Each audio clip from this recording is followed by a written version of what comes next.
ইউক্রেনের নেতা ভলোদিমির জেলেনস্কিকে স্বৈরশাসক বলে মন্তব্য করেছেন মার্কিন প্রেসিডেন্ট ডোনাল্ড ট্রাম্প।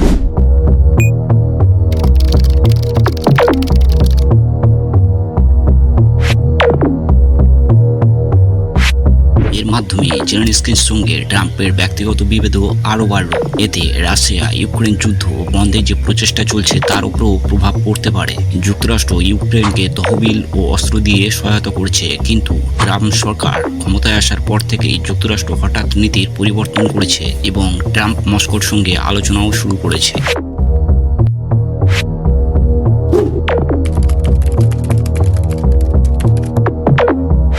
গত বছর ইউক্রেনের প্রেসিডেন্ট হিসেবে জেলেনস্কির 5 বছর মেয়াদ শেষ হয়ে গেছে।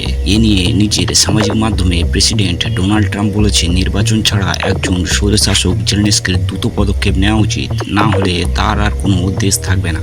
এর আগে মঙ্গলবার ট্রাম্প এক সংবাদ সম্মেলনে বলেন, জেলেনস্কি রিয়াদে যুক্তরাষ্ট্র রাশিয়ার কর্মকর্তাদের বৈঠকের পর ফ্লোরিডা অঙ্গরাজ্যের পাম বিচের নিজের মালিকানাধীন মারে-লাগো রিসোর্টে সাংবাদিকদের সঙ্গে আলাপকালে ট্রাম্প বলেন, চলতি মাসে রুশ প্রেসিডেন্ট ভ্লাদিমির পুতিনের সঙ্গে বৈঠকের সম্ভাবনা আছে তার।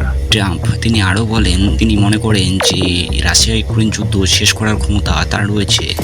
A dictator without elections, Zelensky better move fast or he's not going to have a country left. Got to move fast because that war is going in the wrong direction. In the meantime, we're successfully negotiating an end to the war.